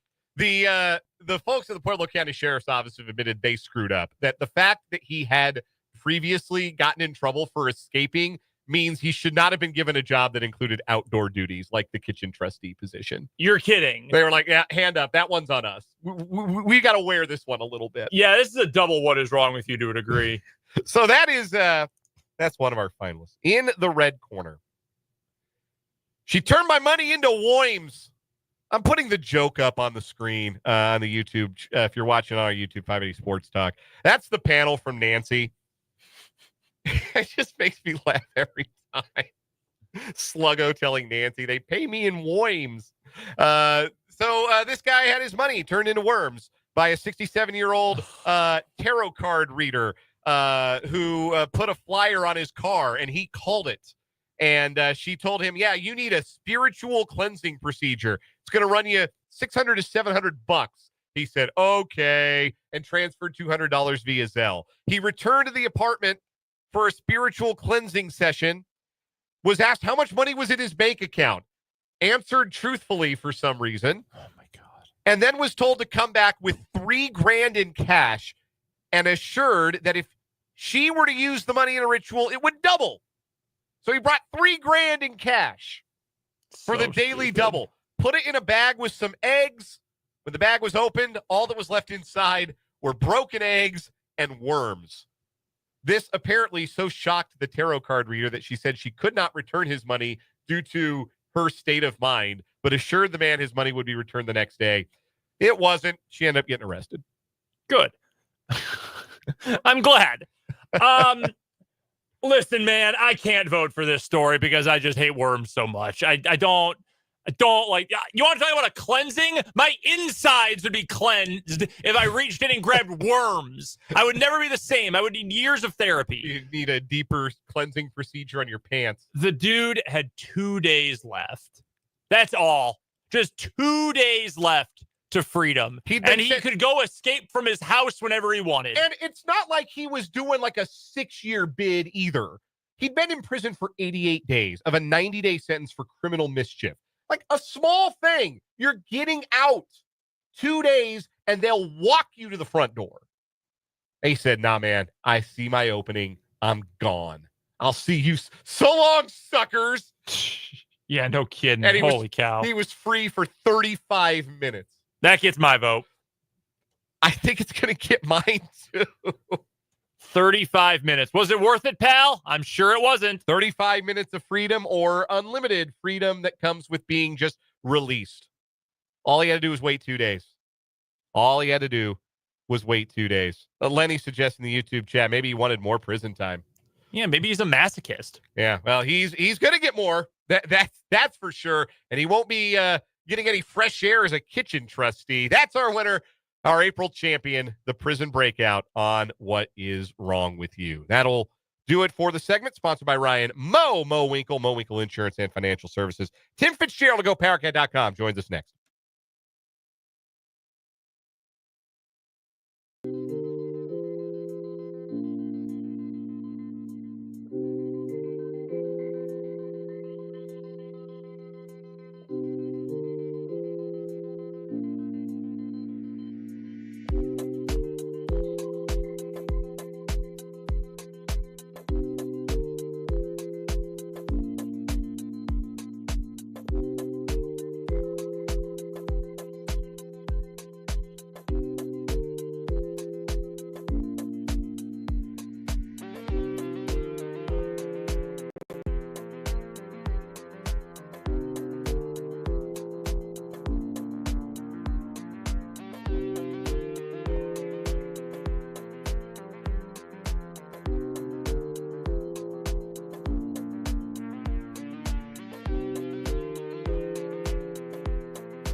We are joined on the Flaming Place Wine and Spirits hotline by Tim Fitzgerald of GoPowerCat.com, part of the 24/7 Sports Network. Become a VIP subscriber today and get all of Tim and his staff's outstanding inside info on all things purple. Fitz joins us every Wednesday here on the program for the Wildcat Wrap-up. And boy, Fitz, we got a lot to talk about. Where to even begin? Let's start on the gridiron, because that's the newest press release I happen to have in front of me. 2 offensive line transfers signed by Chris Kleiman's program in the spring transfer portal. J.B. Nelson out of Penn State, Terrence Enos from Pitt. What is the fit? What is the reason, really, that K-State has been seeking out offensive line depth in the portal? Well, I think there's a feeling that some of the recruits haven't worked out, to be real honest, that they haven't gotten to the level they need to be. Also, there's been some injuries. They haven't really discussed those. So there might be ongoing concerns if those are going to be more severe. And that's mostly dealing with depth, players that we haven't seen much of. But from all accounts, these are great signings. I think, one colleague said that Penn State lineman is one of the best transfers Kansas State's had in this NIL transfer portal period. So it's impressive. But yeah, it's amazing in this environment of 105, because you don't just bring 2 guys in. It means you got to let 2 guys go. And now if, they're over 105 right now leading into fall camp. So guys will have a chance to fight for those spots. But I predicted early there'd be a lot of linemen cut loose, and there have been. It just don't feel like they've had the quality depth, and having to go out and find guys every year has shown that they're just not developing the linemen like they thought. And I think it's an interesting move. Is that just misevaluation in recruiting, or have injuries kind of stunted the growth of some of these guys? Yeah. Or is it a combination? Yeah, we've seen some injuries. You go back to the younger BB. His name is totally escaping me right now. Cooper? No, that's Ronald Connor. I don't know. He hurt his back. I mean, it was a career ending, and I think they possibility they have another one of those going on. We'll just see how it sorts out, but there will be a lot of different names on that offensive line depth chart next season, and I think they feel pretty good about where they're going with the line now. And when you get a new coach at a position, they have a little bit different philosophies and maybe see guys differently than the prior coach. Which of the incoming linemen is more likely to start week one? Well, it gets positional. The young man from Penn State, though, probably will. They know they need a tackle. They might still want to guard. I don't know. Honestly, two of them surprised me, and that means someone that we had penciled in isn't living up to matters, or they just feel like one of these guys is a depth piece that can play guard and tackle. Maybe that's the Pitt guy.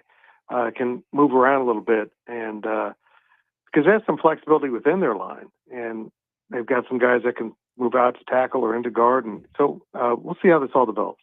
Tim Fitzgerald of GoPowerCat.com is our guest on the Floating Place Wine and Spirits hotline. This is the Wildcat Wrap-up on 580 Sports Talk. Pivoting to the hardwood, Kansas State got a commitment from a Serbian sensation, Andre Kostic. It sounds like the NIL commitment is substantial, but it also sounds like the talent level is too. What can K-State fans expect from Andre Kostic on the hardwood? A really good player. I had a colleague, a friend who's a coach, text me and say that K-State might have just gotten a lottery pick. He's that good. And this is kind of a move because of the transfer portal and NIL within the states. Honestly, what is rumored they paid this young man probably isn't his market value if he was from the states. Probably half of it, or close. We're seeing schools throw millions of dollars at some of these players, and if the number $1 million is correct, they probably got him a little bit cheaper than I would have thought. But that is another reason why they're moving to these European players. They just have to beat out what they get paid in Europe with these club teams, and ironically, I think the transfer portal and NIL are going to end up hurting European basketball development because a lot of those kids will be coming over here to get paid. Tim Fitzgerald is our guest, as he is every Wednesday at this time for the Wildcat Wrap-up here on 580 Sports Talk. Fitz joining us on the Fleming Place Wine and Spirits hotline. Go make sure you are a VIP at GoPowerCat.com so you can get all the great insight into what's going on with K-State from Fitz and the whole Go PowerCat crew. One point of clarification question for you, Fitz, because I was reading the report from Adam Zagoria when we first heard about Kostic's commitment to K-State yesterday or 2 days ago, whenever it was. And then also I translated the website, the Sport Club website from Serbia to see what they were saying about it. I'm sure my computer has a virus now. But anyway, they seem to indicate on that website from Eastern Europe that K-State was also going to pay a fee to the club in Serbia to get the services of one Andre Kostic. Yep. Zagoria seemed to think that was possible, but didn't know if that was the case. Have you heard anything if there was kind of a buyout, almost transfer fee to get Kostic? Well, these guys are under contract. So you're literally buying their contract from these clubs. It's crazy. What's going on in college sports is insanity. But yeah, I don't know that to be true in this case, but I know that has been discussed that this is going to have to happen. If someone's under contract, you got to pay the contract holder to, get them out of that. So it's what a mess, guys.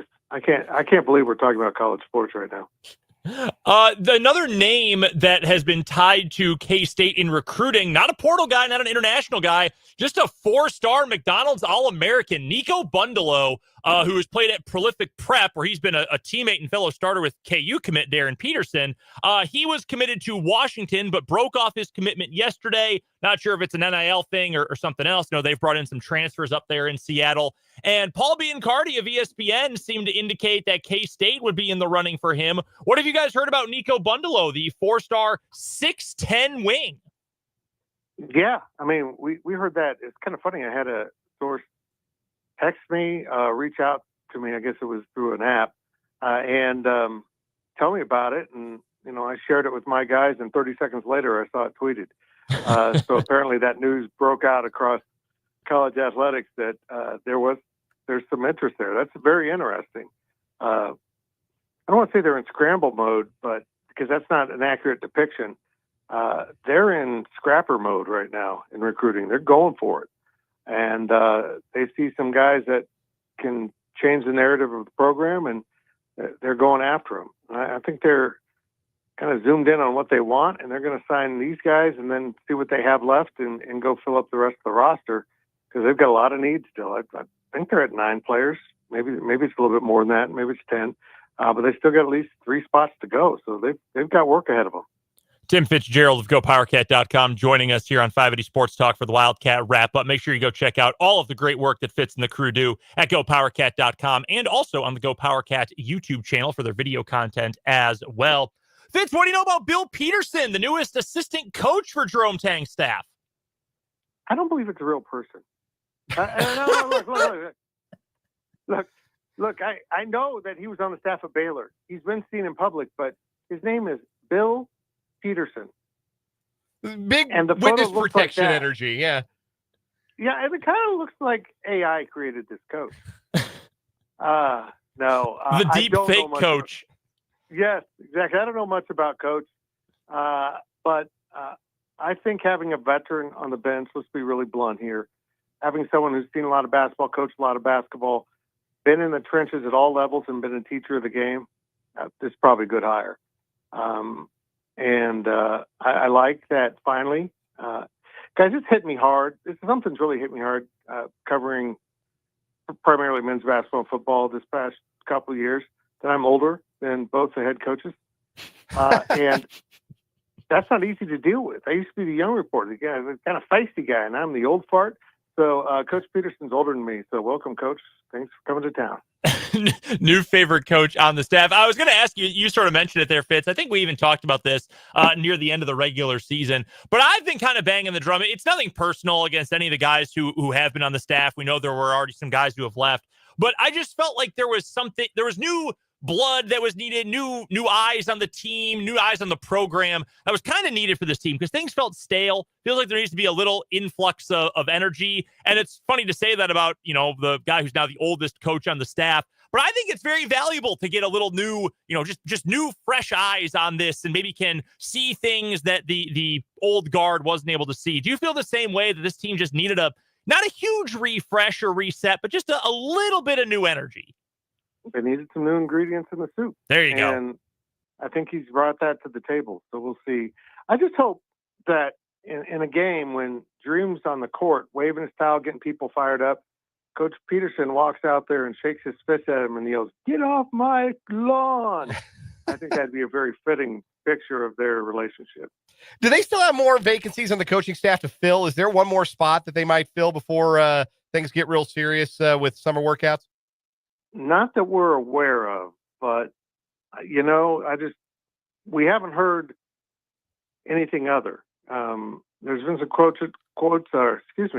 questions about Rodney Perry, but indications are he's still on the staff. So I just haven't heard much about him this summer or this spring. And, but I think he's just, I don't know, guys. I really don't know. And I don't understand. I thought there'd be more shakeup. Of course, they've had some departures on their staff guys, not their coaches. But that's common. That happens everywhere, every year. All right, Fitz, we got about a minute for this last one. 3 Kansas State Wildcats selected in the NFL draft. It was Jacob Parrish on day 2, round 3, heading to Tampa Bay. DJ Giddens off to Indianapolis from the Colts. And the 3rd selection was Marquise Siegel going to the San Francisco 49ers. What do you think of those, Fitz?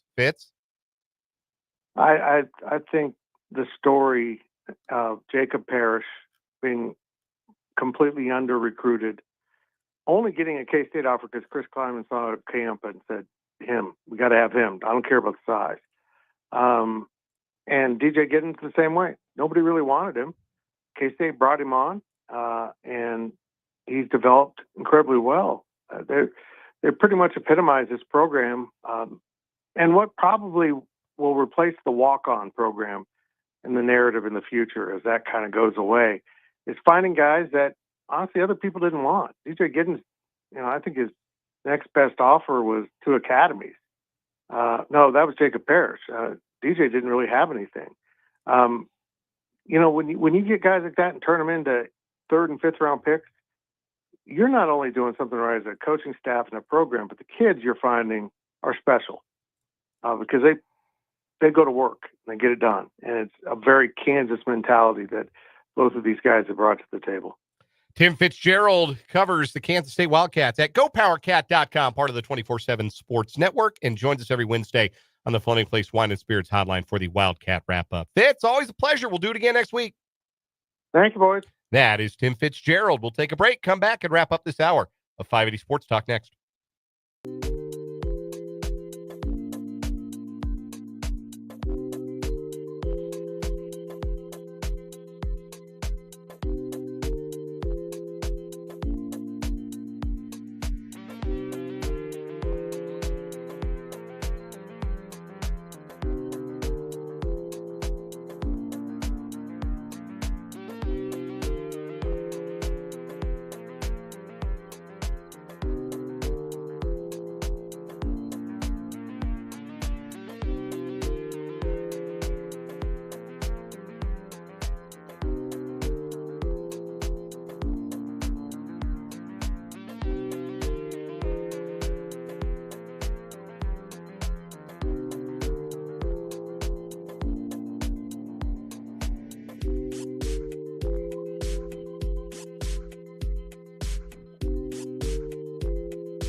Great stuff, as always, from Tim Fitzgerald to GoPowerCat.com on the Wildcat Wrap-up. Our thanks to Fitz for stopping by. It is wild to be talking about, K-State's got to pay a transfer fee to a Serbian basketball team to get a player and also pay him an NIL salary, essentially, to come to Kansas State. It is amazing how much the landscape has changed in such a short period of time. But a lot of upside for Kostic. I'm really excited to see what he looks like on campus. Me too. I think it's not unreasonable to think it could be sort of like a Johnny Furphy type of freshman year. Yeah, I think that's possible. Like, you get some... Hopefully he won't get shin splints and can practice all summer. Yeah, so you don't have the ebb and flow, like, physically, but you will, but not as severe of ebb as Johnny Furphy had there at Kansas. But I think that's like that kind of impact is certainly possible with a prospect like Kostic. This is going to do it for me. I'm out of here for the final half hour. My son's got one more swimming lesson, and I'm going to go and do that. I do want to add one thing to the playoff roundup, though, because I'm not going to be a part of it. I just want to add one thing real quick. Jamal Murray. That's all. He was awesome last night. He ruled. Hey, my friends at Great Life have 5 great golf courses and 7 outstanding fitness centers, and you can be a member. The prices are reasonable. The benefits are outstanding. Go to greatlifetopeka.com and become a member today. It really is so worth it. Brendan's got you the rest of the way for headlines. Then we break at 5:30 for Royals baseball on 580 Sports Talk.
go. It's the final half hour of 580 Sports Talk coming your way. I am Brendan Dworzinski, flying solo for this final half hour, really about 23 minutes or so. Left in 580 Sports Talk today. We are getting out of here for Royals baseball in just a little bit.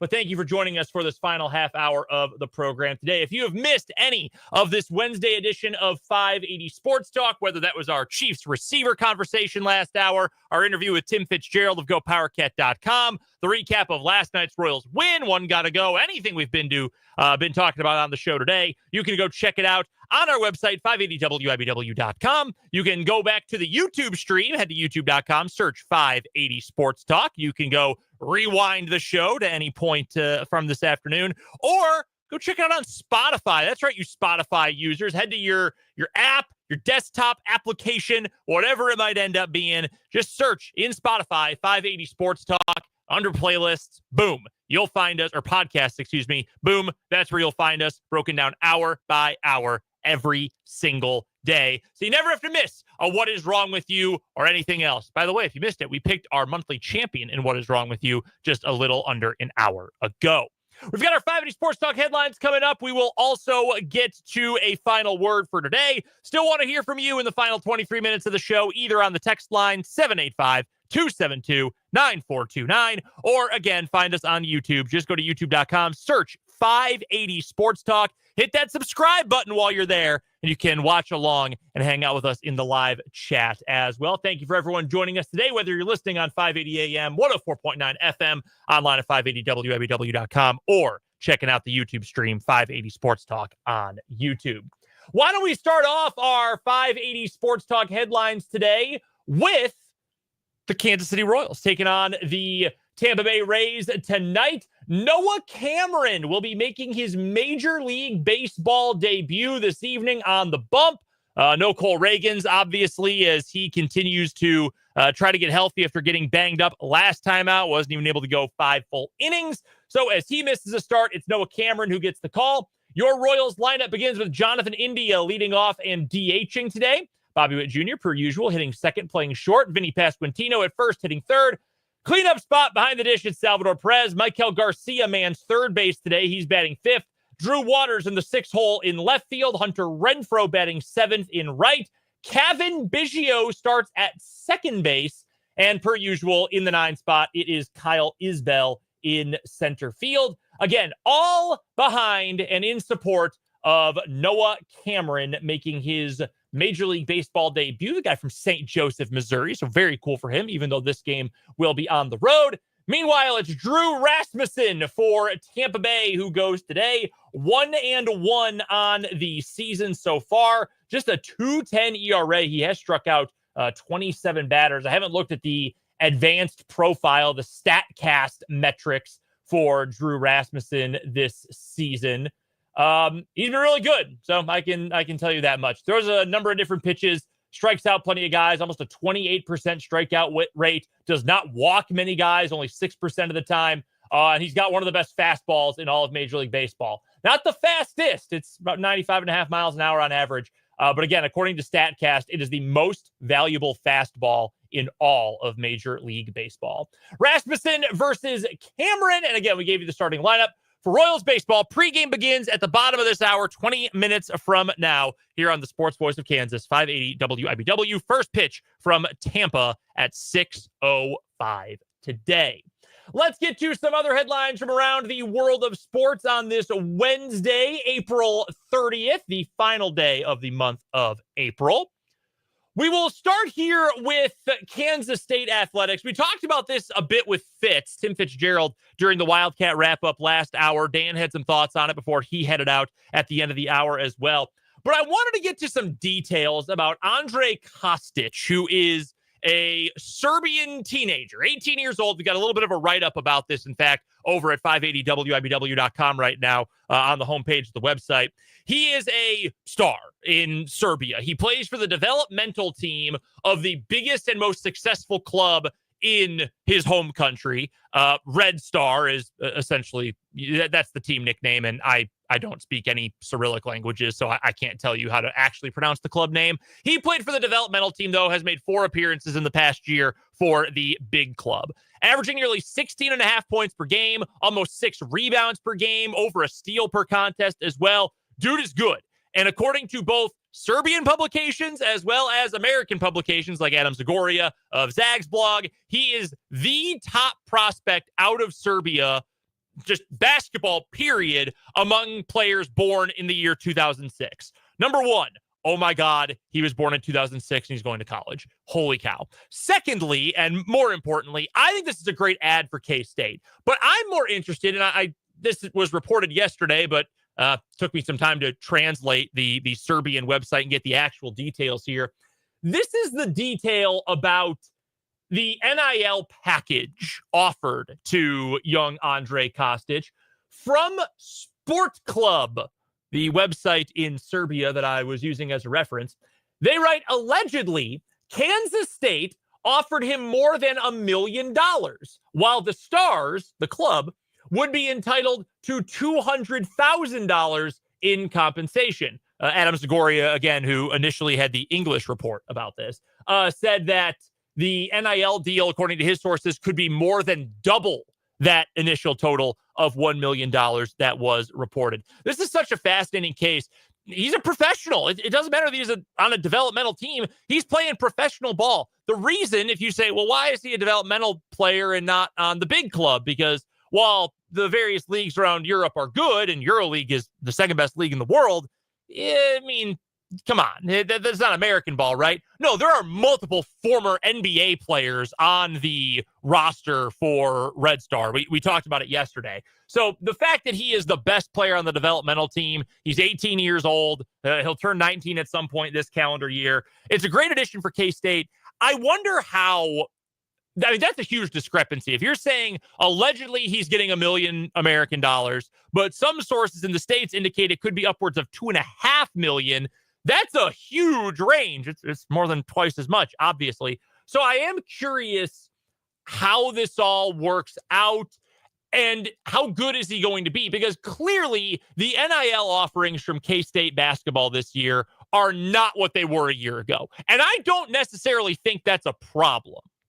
K-State needs to worry, in my opinion, more about fit, more about culture, more about complementary pieces, as opposed to let's just go get big names, because that does not always work out. Doug McDaniel worked out for a few weeks there. Coleman Hawkins didn't have a bad year, but the pieces did not fit around him to put him in the most successful possible spot. So that's what K-State needs to worry about here. I hope Kostic can be that. Dan made an interesting comparison right before we ended the 4 o'clock hour. Can he have a career arc at K-State somewhat like that of Johnny Furphy? And I'll tell you what, if K-State late in the recruiting and portal process can land a kid from overseas who maybe starts slow, but then is good enough down the stretch that he gets drafted early in the second round of the NBA draft in 2026, I mean, this team's going to be battling for a tournament spot this coming year. Johnny Furphy was awesome at Kansas. I'm not saying they're the same kind of player. I'm not saying Kostic will for sure have that kind of impact, but I do think that is an interesting comparison. He can shoot. He can get downhill. He's a very talented player. I've seen clips. I haven't grinded the tape on Kostic, but K-State's paying a pretty penny. That's my overall point here. K-State is paying big bucks, allegedly, to go and get him. So you have to hope that he is going to make an impact immediately. Again, if it's a Johnny Furphy-like player in the first year to make a cross-state comparison to the former Kansas Jayhawk, well, then great.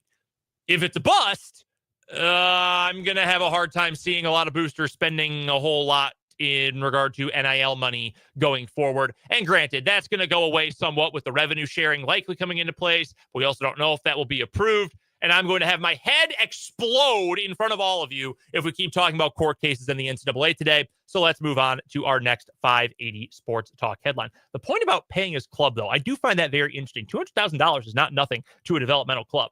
Let's move on with our 580 Sports Talk headlines for today. We've got some resolution to the story of Jax Ulbrich, the son of Falcons defensive coordinator Jeff Ulbrich, who, as we talked about throughout the show yesterday, made a prank call and filmed himself doing it to Shedeur Sanders, faking him out, making him think he was being drafted. He was not actually drafted, etc.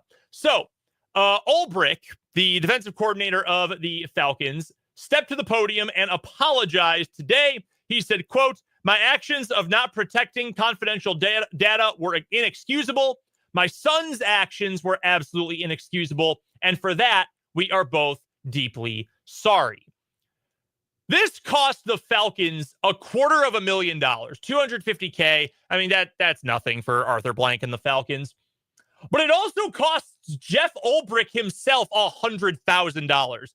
And look, I'm sure he's got plenty of money in the bank. That's not nothing. And I'm going to be honest with you.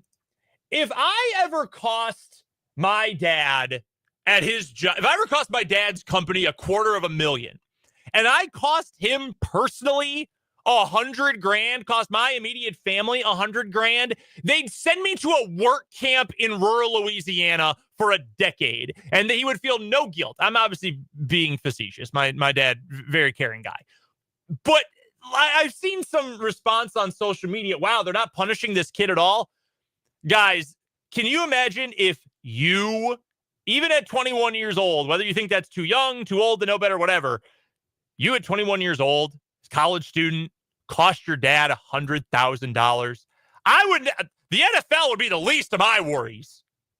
Oh boy, that's not going to be just a talking to. Hope you love paying this off, son. Oh my gosh. But yeah, that's the official payoff, literally here, for this scandal, if you will. The Ulbrich family also reached out to Deion and Shedeur Sanders to apologize. Ulbrich said he was not aware of what happened until after the draft, but he was not happy and shocked, obviously. He then said that he made the Falcons aware of the situation. They contacted Sanders and his family. Shedeur and his father, Deion, were, quote, amazingly gracious, more gracious than they needed to be in a moment like this. The Falcons then added in their own statement, the Ulbrich family is working with the organization to participate in community service initiatives in relation to last week's matter. In other words, Jax Ulbrich, you are going to be doing community service for the rest of your life. Again, I'm being facetious, but yikes, that's not a spot you want to be in as a 21-year-old, no matter how famous, powerful, whatever your father is. Let's get to some other news and notes from around the NFL today, shall we? The Buffalo Bills have agreed to a one-year contract with veteran slot receiver Elijah Moore. According to Adam Schefter of ESPN, it is a one-year deal with a maximum value of $5 million. That's not going to be his cap hit. I would imagine this is going to be like a $3 million deal with incentives, $2.5 million with twice as much in incentives, whatever that might end up being. He's not going to get paid probably a full $5 million for this year. However, last year, Moore set a career high with 61 receptions, although just 538 yards and 1 touchdown for the Cleveland Browns. I don't really know that the Bills needed to add another slot receiver. That, to me, is not maybe the best use of resources. Now, there's only so many guys out there that you can add, only so many different flavors of guys that you can go out and get. Like, Keon Coleman is not a slot receiver. He is an outside guy, although I kind of like the idea of using him in the slot a little bit. But their other receivers include Joshua Palmer, kind of a gritty slot guy, Khalil Shakir, slot, Curtis Samuel, slot, KJ Hamler, slot, Laviska Shenault, slot. And they're just loading up on every single slot receiver that they can find. Again, not entirely sure this is the best way for them to use resources, but hey, Brandon Beane, Sean McDermott, whatever you want to do, go for it. Moore has never quite lived up to his draft hype. He was a really highly touted prospect coming out of Ole Miss. If you don't remember seeing him in the NFL, you think, God, why do I know the name Elijah Moore? Do you remember handful of years ago, better part of a decade ago now, the Egg Bowl, Ole Miss versus Mississippi State, Thanksgiving night, where an Ole Miss player caught a touchdown to put the Rebs down by 1. Extra point would have tied the game. And then he celebrated by pretending to be a dog and urinating on the field. That drew a 15-yard penalty, and then the kicker missed, and Ole Miss ended up losing the Egg Bowl because of it. Yeah, that was Elijah Moore. So if that memory, that football memory, all-time great moment, sticks out in your brain, yeah, that's Elijah Moore. That's the guy who's signing with the Buffalo Bills today. In his career, his max yardage, 640.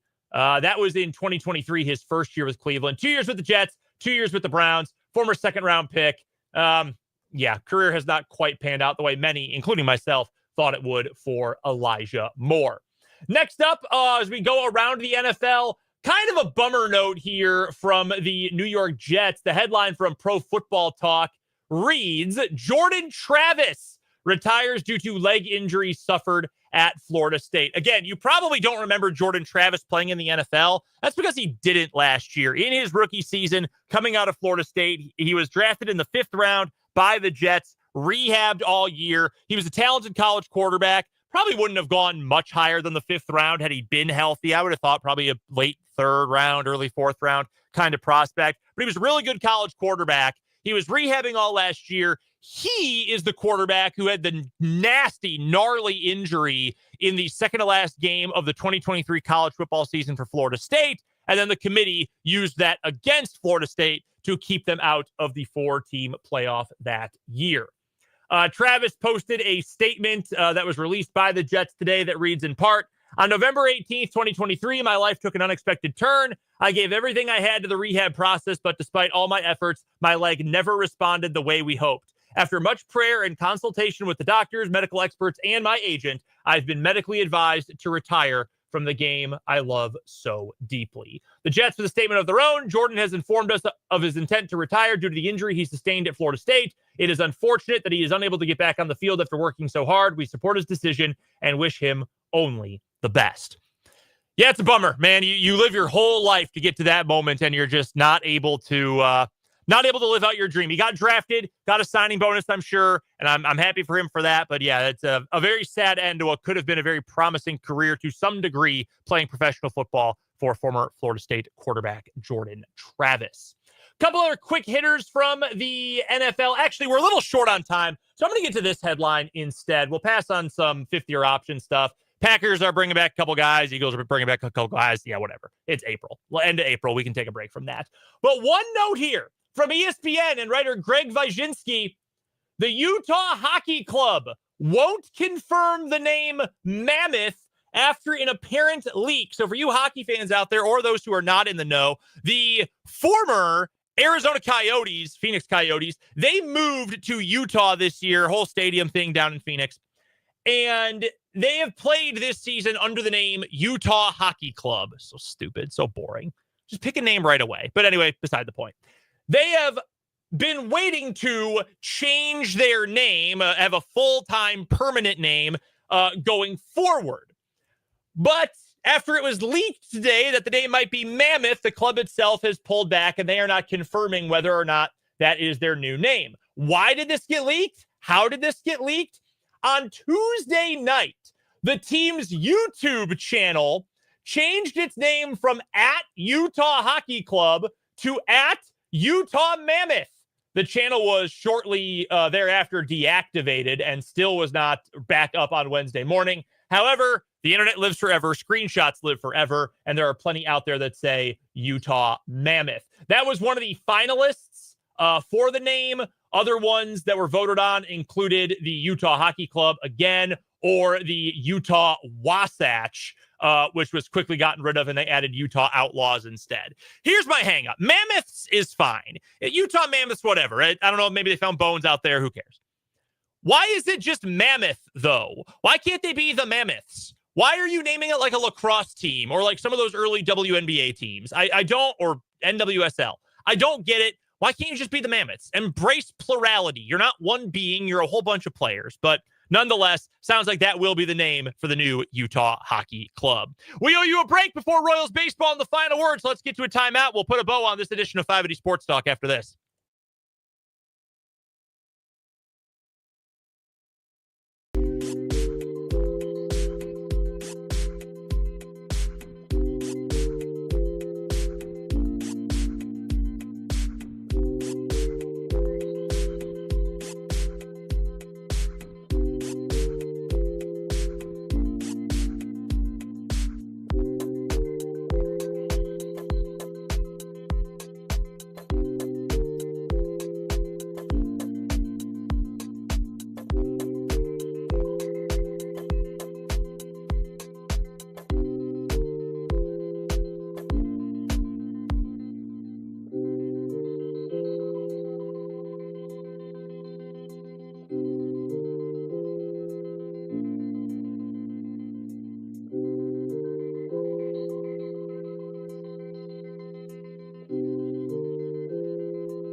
to wrap up this shortened edition of 580 Sports Talk. Before we get to Royals baseball, headlines went long. We didn't get to a playoff roundup, so let's get to it really quickly. Coming up tonight in the NHL, I think Washington and Florida both finished their series in 5 games against Montreal and Tampa, respectively. And in Game 5 between the Blues and the Jets, give me Winnipeg. Meanwhile, NBA tonight, Golden State and Minnesota can close out their respective series. I do not think they will. Give me the Lakers and give me the Rockets. Both those series will go to 6 games. I got to get out of here. Royals baseball is coming up next. We're back with you tomorrow after the series finale against the Rays. For Dan, for Spencer, I'm Brendan. This has been 580 Sports Talk.